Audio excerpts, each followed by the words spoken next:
We do it the Mar way.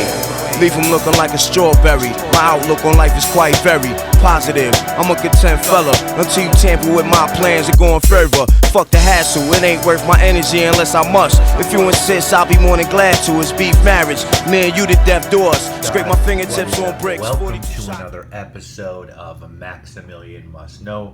Today we're going to take a look at a fragrance from the house of Abercrombie and Fitch, and this one is called Fierce. And before we talk about this one, and I talk to you a little bit about my feelings on Abercrombie, let's do some house history. Now, this house actually goes back to 1892, and it was started by two gentlemen, David Abercrombie and Ezra Fitch, and they had a store in Manhattan that sold high-end sporting and travel gear, and they had shotguns and fishing rods, and they actually that store lasted up to 1976. 1976, they had to file Chapter 11, close their Madison Avenue location on 45th Street.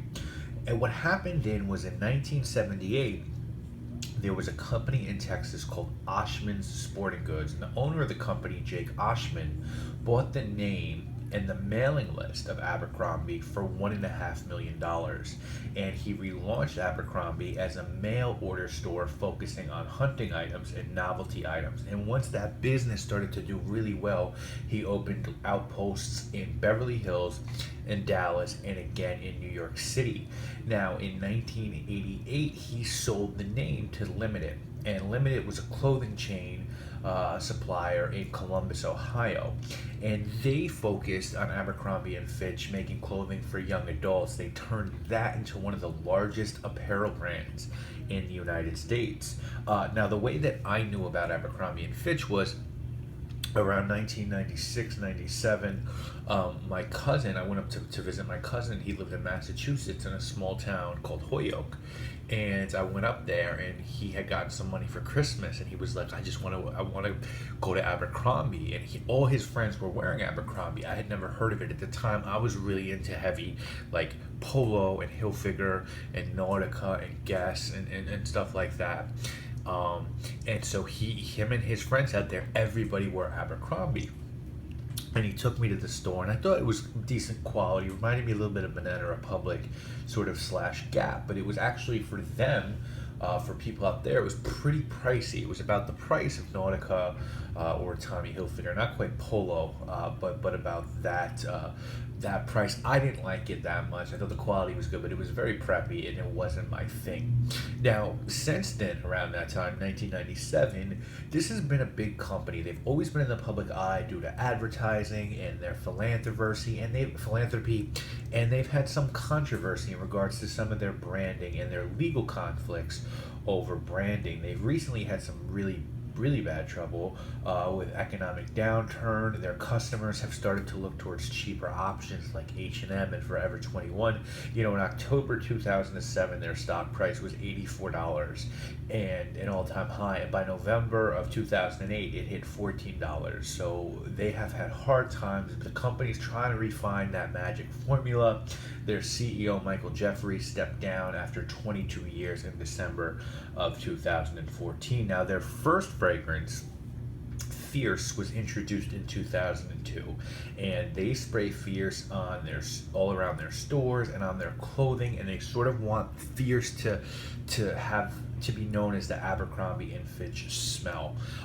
As of this video, they have 18 fragrances in their catalog, and they actually do their scents in collaboration with two perfumers, Christophe Lemieux and Bruno Jovanovic. Now, Fierce came out in 2002 from the two perfumers mentioned, both of whom are very accomplished. Laudaville did Ralph Lauren Blue, Polo Blue, and Bruno Jovanovic has done scents for A Lab on Fire, Chopard, and Frederic Malle. Dries Van Noten for Frederic Malle with Bruno Jovanovic's. The notes on Fierce are petitgrain, cardamom, lemon, orange, and fir at the top, jasmine, rosemary, rose, lily of the valley in the middle, vetiver, musk, oak moss, and Brazilian rosewood in the base. Now, the reason why I was interested in this fragrance was because quite a few reviewers like this one, but I would look for it online, and it was pretty expensive. But then one day and one of the fragrance groups online, someone posted that you could get a set with a shower gel and a body spray for $20 shipped from the Abercrombie and Fitch website. It was a big sale and I jumped on it. Now, if you want to grab this for the Abercrombie and Fitch website now, there's a couple options. The cheapest 30 ml will set you back $44. 50 ml, and again, this is as of filming this, 50 ml will set you back $54, and 100 ml will set you back $74. They do have sales, so be on the lookout. There are also multiple flankers of this, including intense versions. Now, as far as your presentation goes, I don't have the original box that it came in because it came with the shower gel and body spray, but pretty bizarre to me. It does have the gentleman's torso, Abercrombie and Fitch Fierce. I don't know, even if this was a chick in a bikini, I don't think I would. I just think it's not in great taste. I don't understand why they just couldn't give me a bottle. The bottle is really heavy glass, and the cap is relatively heavy, and the atomizer works well. So those are my only complaints. You have Abercrombie and Fitch Fierce cologne, and you have a sticker on the bottom. So pretty basic, but that torso, I just don't understand why. Now, in regards to what I think of this one, if you want a scent that will make you smell fresh and clean and smell good, but is totally devoid of any character whatsoever, then this is the fragrance for you. This one is nice and fresh and fruity at the top, and it smells clean. This, for me, is a fruity musk fragrance. I get the citrus, which for me is mainly lemon and petitgrain.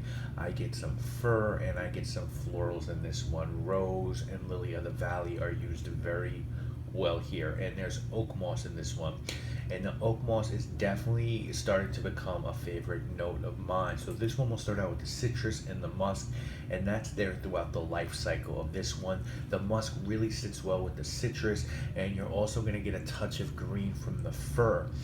What you should know about this one, I have to say that this one, at least to me, does not smell synthetic. This one smells pretty natural. It smells very good. As it dries down, it gets floral, and then as you get to the base of this fragrance, the oak moss comes out and the woods come out. But I think my problem with this one is just that there's nothing that gives it any sort of character. It feels like marketing people sat down with teenagers and got a bunch of buzzwords and put together a fragrance. And even Bleu de Chanel, which I also think is very much devoid of character, at least was wise enough to use great materials and throw some resins in the base to give it a little bit of punch.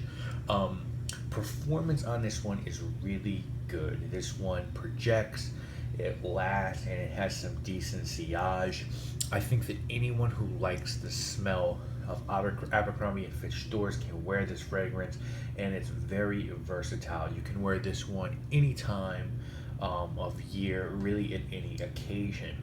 If you're not able to get this or looking for something different, what I think this smells most like is definitely Legend by Mont Blanc, and I don't really like Legend by Mont Blanc either.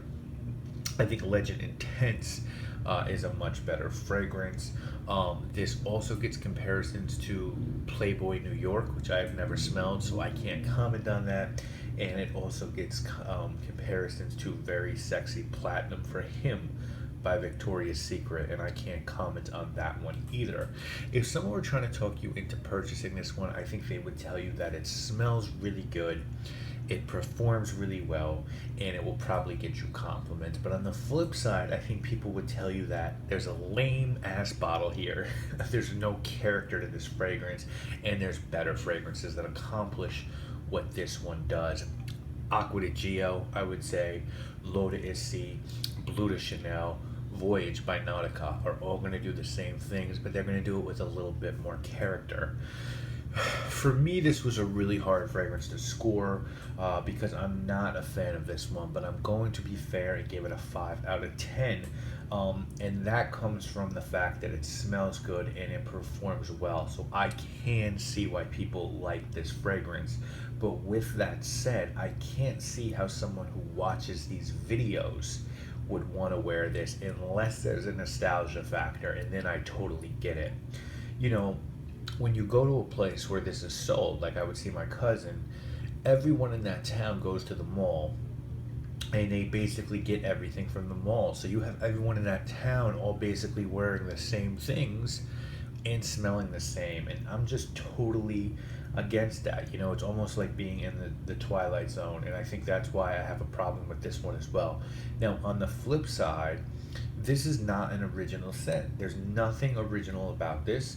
I find the packaging to be distasteful. And again, if this was a woman's torso, I would feel the same way. It's just, what's the point of it? This one is not easy to get, and it's not cheap if you don't catch it on sale. Now, you're probably wondering why so much of my bottle is gone. And the reason is my friend's brother really likes this one, so I decanted quite a bit for him, but I have worn my fair share. I have to be honest. I really wanted to evaluate this one, and I have gotten a few compliments, so I'll be honest as that as well. I just don't think I just don't think there's anything to this that should get a fragrance fan excited. You know, people who just want to smell good, yeah, this is great for you. But if you want something else, look elsewhere. So guys, that is my review of Fierce by Abercrombie & Fitch. I'd love to know what you guys think of this one, and I'll see you next week as well. Floating, don't even make eye contact, walking, done. Pay attention, that's how niggas die sooner. Watch who you passing, it might be a reaper. Watch my niggas, we'll jump where you least thought. We came from the streets up, now we put G's up, so I ain't going back, I ain't looking back.